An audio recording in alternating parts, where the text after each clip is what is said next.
नमस्कार, मैं हूं आपके साथ पूर्वी राय और आप देख रहे हैं एमपी फर्स्ट न्यूज।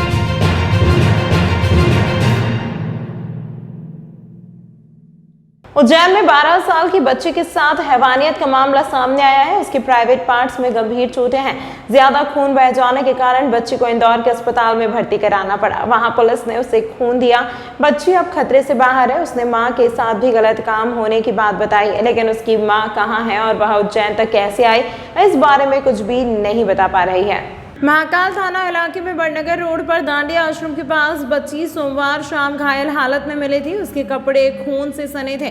उसे चरक अस्पताल में भर्ती कराया गया। यहां से इंदौर रेफर कर दिया गया। डॉक्टरों ने बताया कि बच्ची के साथ रेप हुआ है। खून से सनी अर्धनग्न बच्ची सावरा खेड़ी से हस्त बाईपास की कॉलोनियों में 2.5 घंटे तक भटकती रही। इसके सीसीटीवी फुटेज पुलिस ने खोजे हैं। वह पूरे 8 किलोमीटर चलती गई। कुछ लोगों ने देखा भी, लेकिन शायद डर या किसी और सामाजिक वजह से न रोका और न ही पुलिस को बताया। उज्जैन एसपी सचिन शर्मा ने बताया कि बच्ची संभवतः प्रयागराज की रहने वाली है। जांच के लिए एसआईटी गठित की है। बच्ची ठीक से ज्यादा कुछ बता नहीं पा रही है कि घटना कहां हुई। सीसीटीवी फुटेज में एक ऑटो रिक्शा हाटकेश्वर मार्ग पर दिखाई दिया है, जिसमें एक व्यक्ति भी पीड़िता के साथ दिखा है। फुटेज की मदद से पुलिस ने मंगलवार रात को ऑटो वाले को खोज निकाला। हिरासत में लेकर उससे पूछताछ की जा रही है। सीसीटीवी फुटेज की जांच में पता चला है कि बच्ची नीलगंगा थाना क्षेत्र में सिंहस्थ के सावरा खेड़ी मार्ग, तिरुपति ड्रीम्स, हाटकेश्वर विहार कॉलोनी समेत चिंतामण ब्रिज मार्ग पर घूमती रही। सीसीटीवी फुटेज में बच्ची सोमवार सुबह 5:52 पर तिरुपति ड्रीम्स कॉलोनी में हड़बड़ाती हुई पैदल जाती दिखी है। इस दौरान सुबह कॉलोनी के एक वृद्ध ने उससे पूछा कि क्या हुआ है, तो वह इतना ही बोली कि कुछ लोग मेरे पीछे लगे हैं। इसके बाद वह रुकी नहीं, वह तेजी से चलती गई। पुलिस संबंधित व्यक्ति तक भी पहुंची और बच्ची से हुई बातचीत के बारे में पता किया। इससे यह सामने आया कि वह दरिंदगी का शिकार होने के बाद जान बचाकर निकली और उसे समझ नहीं आ रहा था कि वह कहां जाए और किससे मदद मांगे। बस पैदल इस कॉलोनी से उस कॉलोनी चली जा रहे थे। आरोपी का क्या? देखिए, जो घटना हुई है बड़ी दुर्भाग्यपूर्ण है। पुलिस को जैसे ही सूचना मिली, हमारी एफआरबी के स्टाफ ने उसको मेडिकल एड दिलाई गई थी। पुलिस अधीक्षक श्री सचिन शर्मा सर ने 3 टीमों का तत्काल गठन किया गया था, जिसमें महिला अधिकारी भी हैं। टीमों द्वारा सतत निरंतरता से विवेचना की जा रही है। कुछ बिंदु संज्ञान में आए हैं। उन बिंदुओं पे निरंतर विवेचना की जाकर जो अज्ञात आरोपी हैं उनके खिलाफ सख्त कार्रवाई की जाएगी। सर, अभी कुछ अरेस्टिंग हुई क्या? अभी तक कोई अरेस्ट नहीं है।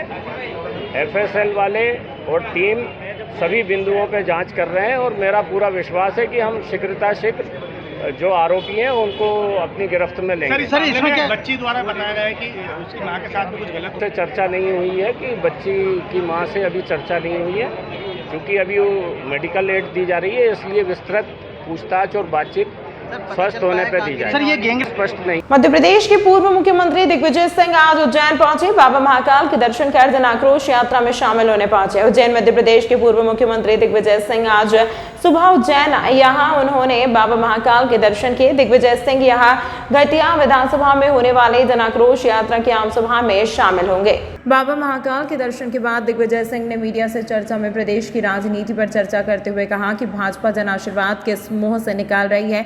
19 साल में उन्हें लाडली बहना की याद नहीं आई, युवाओं की याद नहीं आई। दिग्विजय सिंह ने कैलाश विजयवर्गीय के चुनाव लड़ने पर कहा कि अगर वह कह रहे हैं कि उनका मूड नहीं था तो मना कर दे पार्टी को। सिंधिया को चुनाव लड़ना चाहिए। सवाल पर कहा वह जब से भाजपा में गए उनके लिए सोचना बंद कर दिया। कई कद्यावर के टिकट भाजपा में काटेंगे, पर दिग्विजय ने कहा भाजपा गुजरात की तरह यह भी मुख्यमंत्री और मंत्रियों की टिकट काटेंगे। दिग्विजय सिंह कहां से चुनाव लड़ेंगे, सवाल पर कहा कि हमारी पार्टी में प्रत्याशियों की कमी नहीं है। आप सभी को जय महाकाल। मध्य प्रदेश में पिछले 20 साल की सरकार केवल 15 महीने छोड़कर किसी वर्ग के लिए उन्होंने कुछ नहीं किया। अनुसूचित जाति जनजाति की जमीनें छीन ली, उन पर अत्याचार किए, उनके पट्टे कैंसिल कर दिए। जंगल की ज़मीन पर जो अधिकार था आदिवासियों का, उसको जो पट्टे मिलने थे उसमें उन्होंने अधिकांश लोगों के पट्टे कैंसिल कर दिए। व्यापारियों को लूटा, चंदा वसूली की, और जीएसटी के नाम पर परेशान किया व्यापारियों को। किसानों का कर्जा माफ़ करने का हमने निर्णय लिया और माफ़ भी हुए। 27 लाख लोगों के किसानों के कर्जे माफ़ हुए 1 लाख तक के। हमारा वादा 2 लाख तक का था।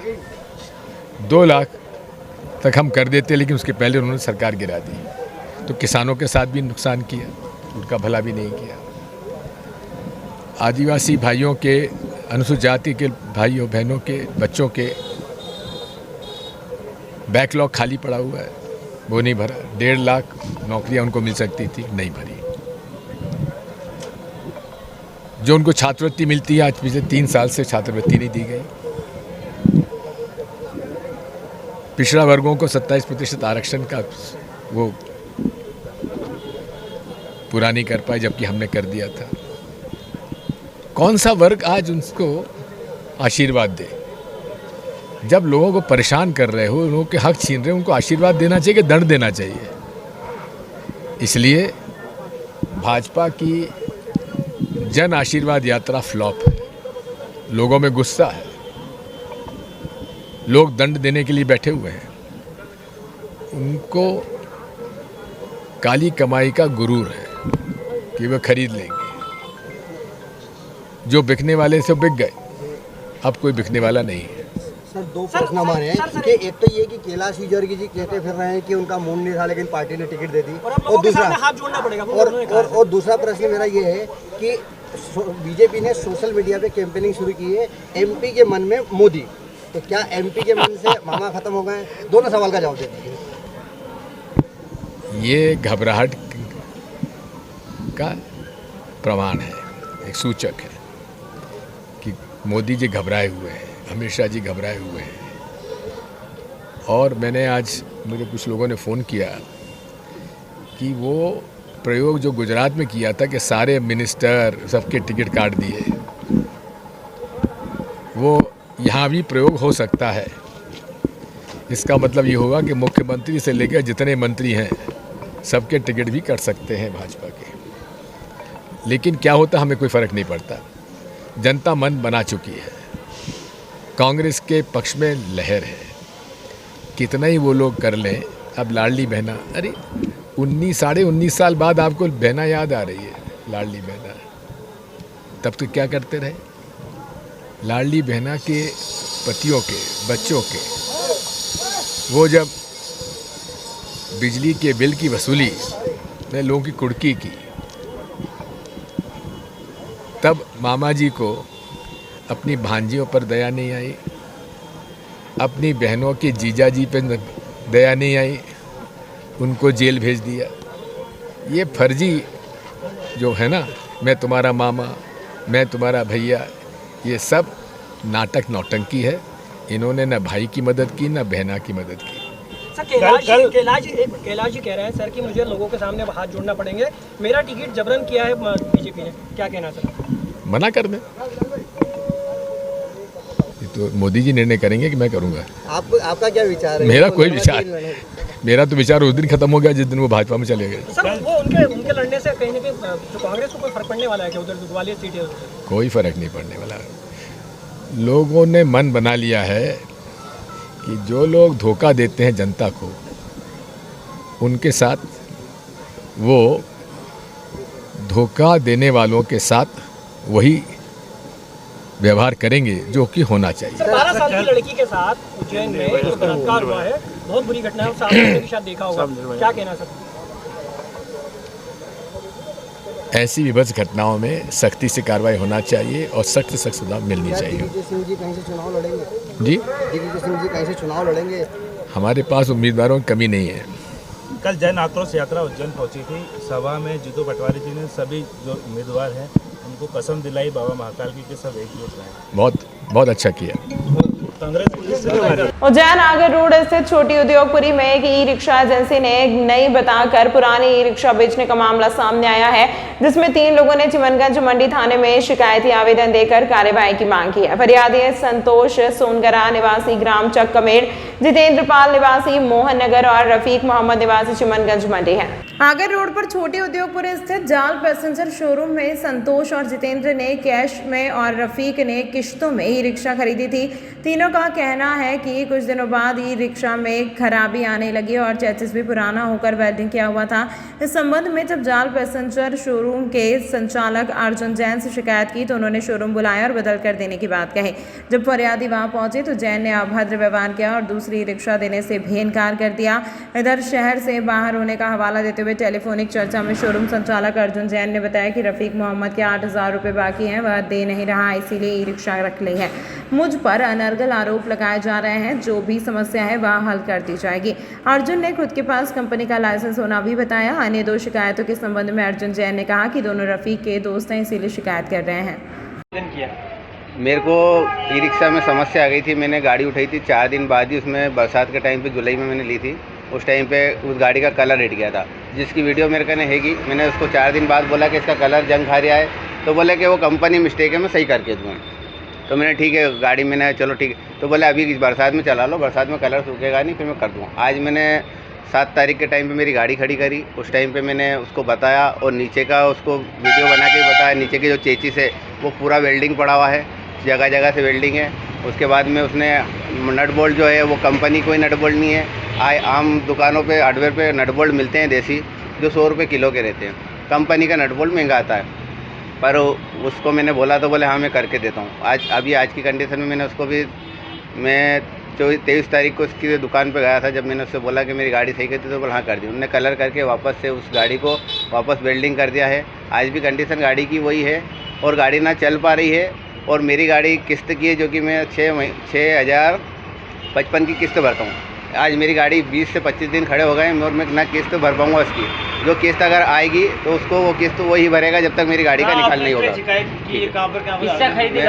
मैंने थाना चिमनगंज मंडी में शिकायत की है, जिसका अभी कुछ निर्णय नहीं आया है, इसलिए फिर मैं आपके आया हूँ। कौन है ये जिनसे आपने गाड़ी खरीदी? ये छोटी उद्योगपुरी में जाल पैसेंजर के नाम से कारखाना स्थित है, जिसका नाम अर्जुन जैन है।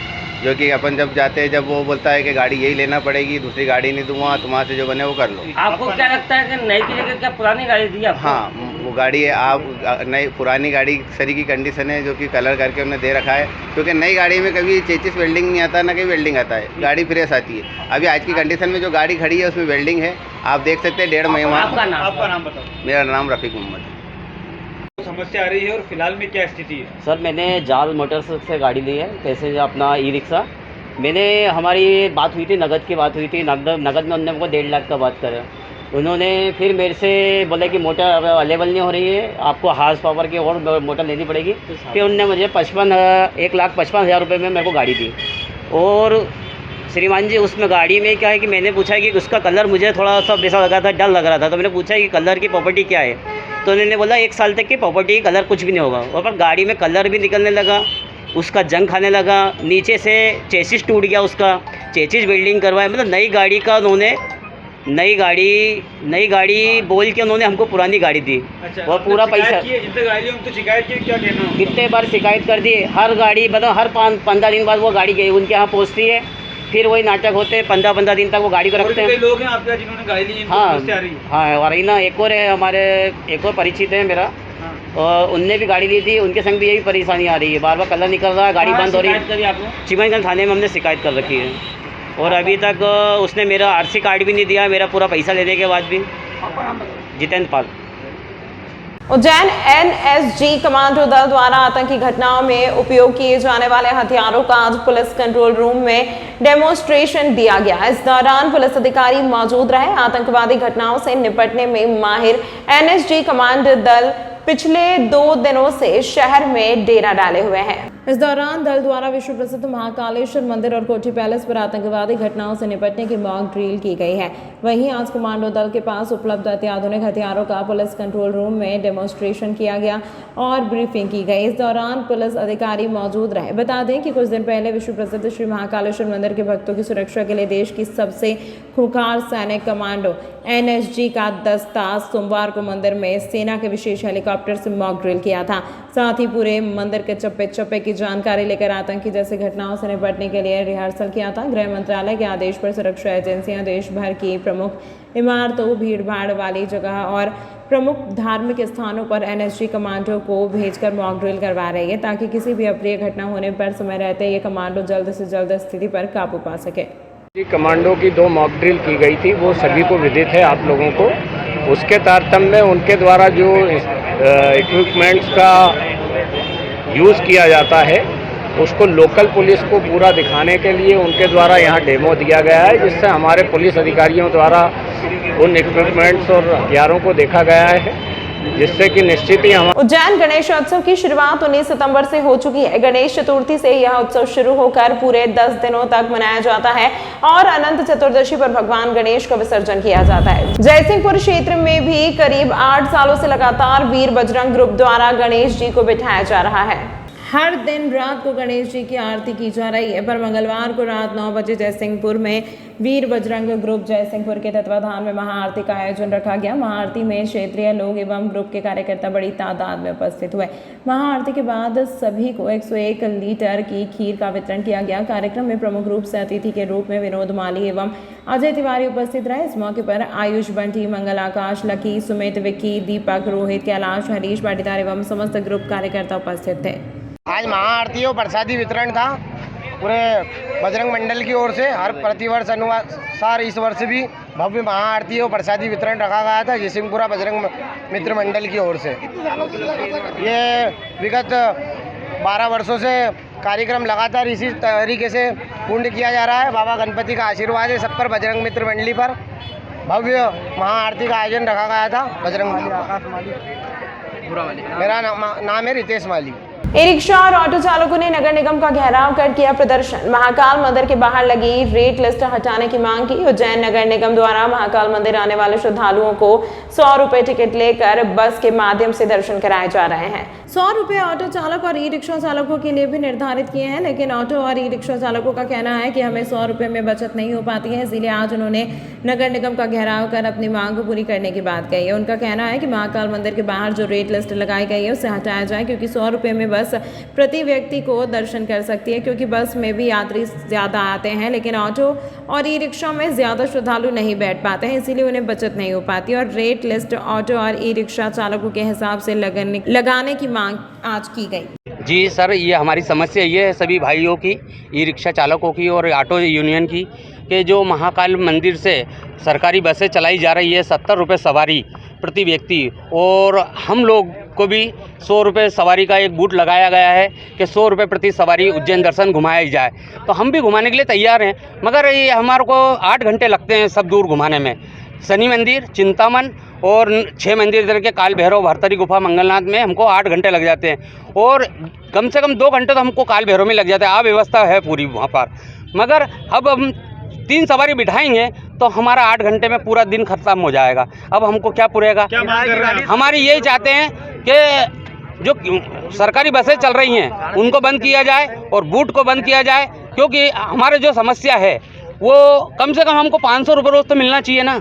अब हमको 300 रुपये रोज में अटका देंगे, 300 रुपये में पूरा 8 घंटे के लिए। अभी अधिकारियों से किसी से बात नहीं हुई है।